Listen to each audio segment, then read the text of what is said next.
Good morning student, किरण classes में आपका स्वागत है। आज जो हम बात करने वाले हैं वो क्लास 12th क्लास की बात नहीं करेंगे। आज हम बात करेंगे क्लास 10th की बात करेंगे कि क्लास 10th के अंदर हमारे फिजिक्स के चैप्टर कितने हैं, कौन कौन से हैं, कितनी यूनिट है, चैप्टर के नाम क्या हैं और सिलेबस के अधीन उनके नंबर जो होंगे माध्यमिक शिक्षा बोर्ड में वो कौन कौन से हैं, मतलब कितने होंगे। उनके बाद में हम उन चैप्टरों के बारे में अध्ययन करेंगे। तो देखिए कि आज हमारा जो क्लास 10th का जो चैप्टर मतलब क्लास जो 10th होगी उसमें सिलेबस क्या होगा। क्लास 10th की बात करेंगे आज। तो क्लास 10th के अंदर मैं बता दूं कि माध्यमिक शिक्षा बोर्ड है अपनी, उसमें हमारे 7 यूनिट चलती है। यहाँ क्लास 10th के अंदर कितनी यूनिट चलती है? 7 यूनिट चलती है। उसमें से एक हमारी फिजिक्स की यूनिट होगी, उसमें से एक यूनिट कितनी हमारी होगी? फिजिक्स की यूनिट होती है। तो उस फिजिक्स यूनिट में भी 3 चैप्टर होते हैं। हमारी जो क्लास 10th के अंदर 7 यूनिट होती है, उन 7 यूनिटों में से एक यूनिट फिजिक्स की होती है और उसमें से भी 3 चैप्टर कौन से होंगे? हमारे फिजिक्स के होंगे। तो देखिए कि यूनिट कौन सी है। यूनिट है भौतिकी परिघटनाएं। भौतिकी परिघटनाएं, इसमें 3 चैप्टर होते हैं हमारे। माध्यमिक शिक्षा बोर्ड की बता रहा हूं कि भौतिकी परिघटनाएं में 7 यूनिट क्लास 10 के अंदर 7 यूनिट थी, उसमें से एक यूनिट फिजिक्स की है, वो है भौतिकी परिघटनाएं। उसमें जो फर्स्ट चैप्टर होगा वो होगा प्रकाश अर्थात लाइट होगा। दूसरा जो चैप्टर होगा विद्युत धारा इलेक्ट्रिक करंट होगा। और जो तीसरा जो चैप्टर होगा हमारा थर्ड जो चैप्टर होगा लास्ट एंड फाइनल फिजिक्स का, वह होगा कार्य ऊर्जा एवं शक्ति। कार्य ऊर्जा एवं शक्ति, ये 3 चैप्टर 10th क्लास के होंगे फिजिक्स के अंदर। उसमें जो आज जो हम चैप्टर की बात करेंगे वो चैप्टर होगा विद्युत धारा। कि विद्युत धारा किसे कहते हैं, विद्युत धारा क्या होता है, विद्युत धारा के बारे में आज हम पूर्ण रूप से अध्ययन करेंगे। तो बता दूं कि ये 10th क्लास में जो तीनों चैप्टर होंगे वो समान एकदम मतलब समान मार्क के होंगे, मतलब इनके जो नंबर होंगे वो तीनों समान होंगे। ये भी 5 नंबर का होता है, यह भी 5 नंबर का और यह भी 5 नंबर का ही होगा। तीनों चैप्टर समान है, इनके जो नंबर होंगे एग्जाम के अंदर वो 5-5 नंबर के ही होंगे। तो आज जो हम चैप्टर पे बात करेंगे वो चैप्टर होगा विद्युत धारा। तो देखिए विद्युत धारा के बारे में पढ़ते हैं। जो आज का चैप्टर है वो चैप्टर होगा विद्युत धारा। विद्युत धारा, इसमें सबसे पहली बात यह आती है कि जो विद्युत धारा किसे कहते हैं। विद्युत धारा किसे कहते हैं? तो देखिए विद्युत धारा कहते हैं कि किसी परिपथ में आवेश प्रवाह की दर या विद्युत आवेश प्रवाह की दर एक ही बात है। आवेश प्रवाह की दर, आवेश प्रवाह की दर विद्युत धारा कहलाती है। किसी परिपथ में आवेश प्रवाह की दर विद्युत धारा कहलाती है। विद्युत धारा कहलाती है। ये इसकी परिभाषा होती है, सिंपल सी परिभाषा होती है कि किसी परिपथ में आवेश प्रवाह की दर विद्युत धारा कहलाती है। अब इसमें इंपॉर्टेंट बात ये हो गई कि पहली चीज परिपथ किसे कहते हैं और आवेश किसे कहते हैं। 2 बातें हो गई इसमें समझने लायक कि 10th क्लास का टॉपिक है। ऐसा नहीं है कि 12th क्लास का है नॉर्मली हो जाएगा, 10th का है उनके लिए टफ होगा। ये टफ का मतलब उनके लिए थोड़ा समझने लायक होगा कि उनको थोड़ी पता है कि परिपथ क्या होता है, आवेश क्या होता है, तो उनको तो बताना पड़ेगा। तो देखिए परिपथ क्या होगा, साधारण सा परिपथ का समझा देता हूं। तो आपके जो घरेलू कनेक्शन है, बिजली का जो घरेलू कनेक्शन है, बल्ब से, पंखा से, प्लग से, इनसे जो कनेक्शन है उसी को बोलते हैं परिपथ। ठीक है। उसके बाद में आता है आवेश किसे कहते हैं। आवेश किसे कहेंगे? देखिए आवेश होता है किसी पदार्थ का वह गुण, किसी पदार्थ का वह गुण जिसके कारण वह विद्युत व चुंबकीय क्षेत्र, विद्युत व चुंबकीय क्षेत्र उत्पन्न करे, उसे बोलते हैं आवेश।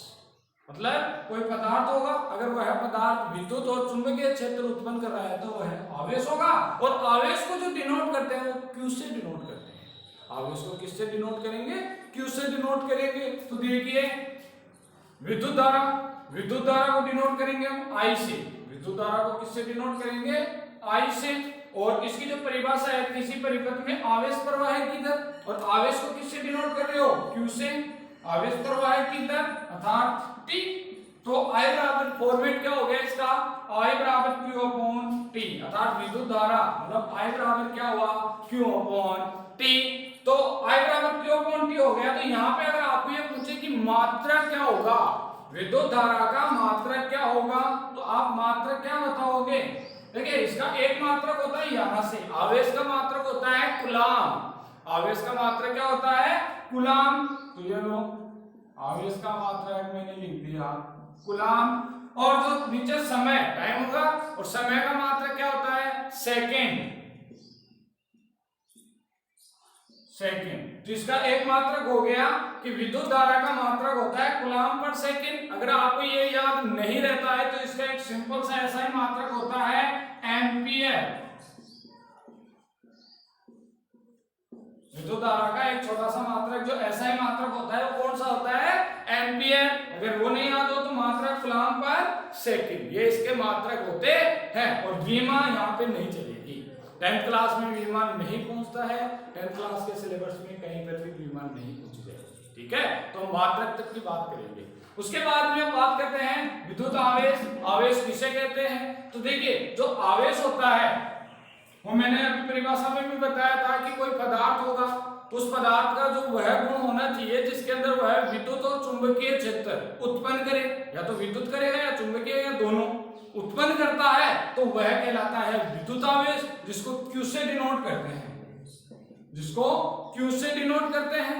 और याद रखना कि जो आवेश में जो Q होता है, जो आवेश जो गति करता है वो इलेक्ट्रॉन्स के रूप में गति करता है, अर्थात Q बराबर कितना होगा? Ne।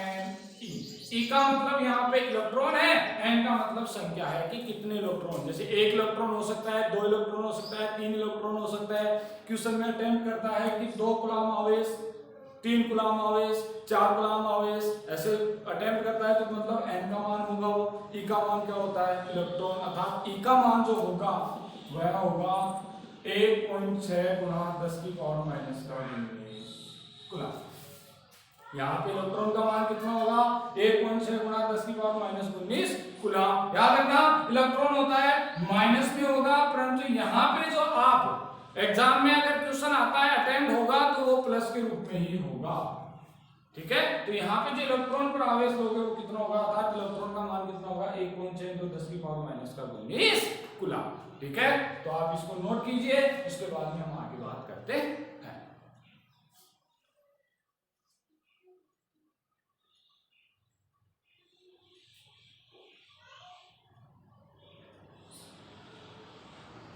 आवेश का मात्रक कूलाम होता है। ठीक है,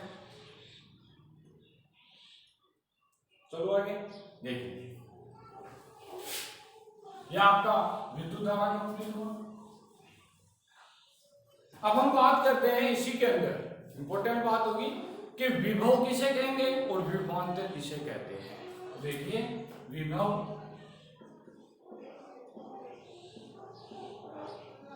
विभवांतर और दूसरा होगा वह विभव। विभवांतर वह विभव इंपॉर्टेंट है 10th क्लास के लिए, ये छोटी छोटी परिभाषाएं होती हैं यहाँ से। विभवांतर वह विभव किसे कहते हैं, इनका मात्रक क्या होगा, इनके बारे में आप आज अध्ययन करेंगे। तो देखिए कि मैं फर्स्ट यहाँ ले लेता हूं कि विभवांतर, विभवांतर किसे कहते हैं। तो विभवांतर की परिभाषा क्या लिखोगे? तो विभवांतर की परिभाषा आप लिखोगे कि किसी परिपथ में, या बोलो किसी विद्युत परिपथ में, किसी विद्युत परिपथ में, लिख देता हूं किसी विद्युत परिपथ में एकांक धन आवेश को, एकांक धन आवेश को एक बिंदु से, किसी विद्युत परिपथ में एकांक धन आवेश को एक बिंदु से दूसरे बिंदु तक, एक बिंदु से दूसरे बिंदु तक तक लाने में किया गया कार्य विभवांतर कहलाता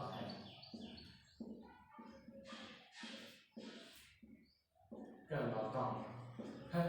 और विभवांतर हो या विभव दोनों को डिनोट वी से ही करेंगे, तो इसको दर्शाएंगे किससे? वी से, कैपिटल वी। तो परिभाषा क्या होगी विभवांतर की कि किसी विद्युत परिपथ में एकांक धनावेश को एक बिंदु से दूसरे बिंदु तक लाने में किया गया कार्य विभवांतर कहलाता है। एकांक धनावेश को लेके आ रहा था, याद है ना? धन आवेश मतलब पॉजिटिव आवेश, प्लस क्यू आवेश। आवेश दो प्रकार के होते हैं, एक माइनस क्यू आवेश होता है, एक प्लस क्यू आवेश होता है। यहाँ पे कौन से आवेश की बात कर रहा है? धन आवेश मतलब प्लस क्यू आवेश की बात यहाँ पे कर रहा है। तो देखिए अब इसने क्या बोला कि इसने बोला कि मानो कोई दो आवेश है आपके पास, कोई परिपथ है, एकांक धन आवेश को दो बिंदु दी गई है, माना एक बिंदु ये है, एक दूसरी बिंदु ये है आपके पास बी। अब यहां से एकांक धन आवेश को एक बिंदु से दूसरे बिंदु तक लाने में किया गया कार्य, तो इसको यहां से यहां तक लाने में किया गया कार्य क्या कहलाएगा? विभवांतर। अर्थात V बराबर एक बिंदु से दूसरे बिंदु तक, तो फर्स्ट बिंदु यहाँ पे B होगा, सेकंड बिंदु कौन सा होगा? A होगा, और दोनों का जो डिफरेंट होता है वो कितना हो जाएगा? VA minus VB, second minus first ही करते हैं हमेशा, तो VA माइनस VB बराबर क्या होगा? एकांक धन आवेश को एक बिंदु से दूसरे बिंदु तक लाने में किया गया कार्य, अर्थात W बटा Q। W क्या होता है? कार्य। Q क्या होता है? आवेश। तो ये परिभाषा किसकी हो गई? विभवांतर की। किसी विद्युत परिपथ में एकांक धन आवेश को Q को एक बिंदु से दूसरे बिंदु तक लाने में किया गया कार्य अर्थात W, तो कितना हो जाएगा? विभवांतर। तो VA माइनस VB बराबर W अपॉन Q। दूसरी बात, यहाँ पे मैंने VA माइनस VB क्यों लिखा? क्योंकि यहाँ पे फर्स्ट जो बिंदु होगी, मतलब B से लेके आ रहे हैं एक की ओर, तो यहाँ पे फर्स्ट बिंदु B है, सेकंड बिंदु A है, और हम जानते हैं कि जब दोनों का अंतर ज्ञात करते हैं तो उसमें सेकंड माइनस फर्स्ट करते हैं। तो सेकंड कौन सा है यहाँ पे? A, फर्स्ट कौन सा है? B।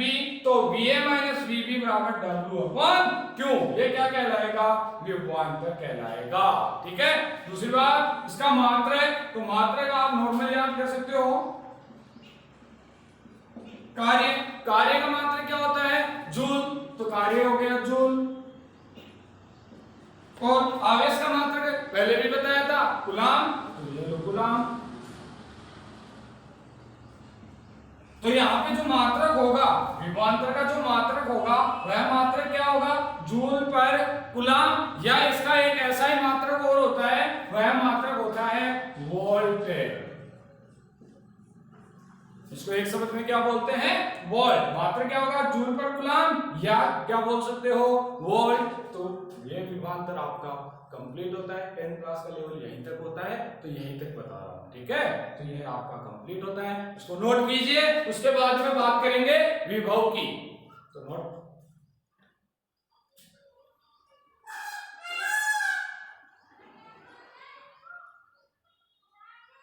हो गया। ठीक है, देखिए अब जो बात करेंगे वो बात करेंगे विभव।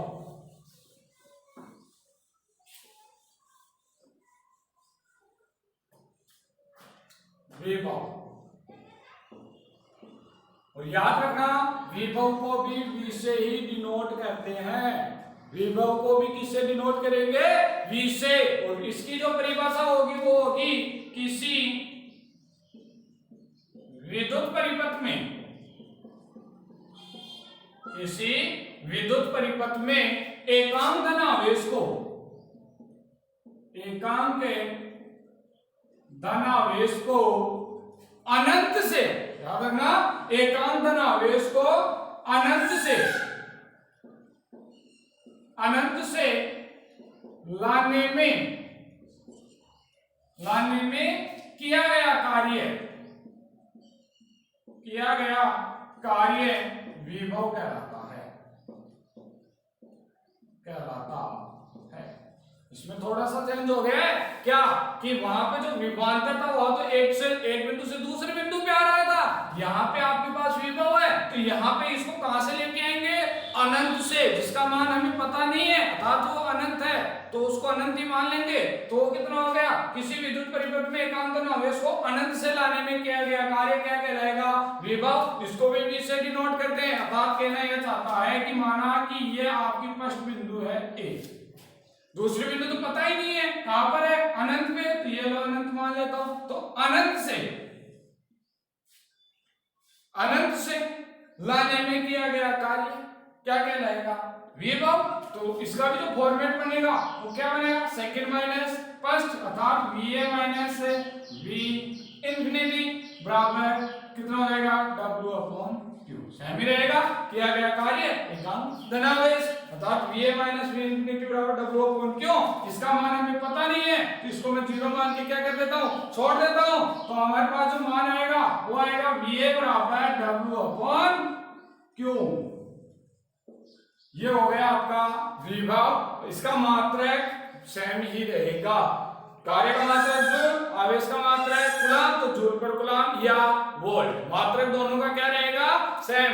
अंतर इतना ही था कि विभवांतर में तो दो बिंदु थे, दोनों बिंदुओं का हमें पता था, ठीक है, परंतु विभव में एक बिंदु कहां पर है, अनंत पे, तो अनंत पे तो हमें पता नहीं है, उसको मैंने कितना माना, जीरो अर्थात V बराबर या VA बराबर W अपॉन Q। मात्रक और SI मात्रक दोनों क्या रहेंगे, इसके सेम ही रहेंगे। तो नोट कर लीजिए और आज की क्लास यहीं पे स्टॉप कर रहा हूँ, मिलते हैं अगली क्लास में। Thank you.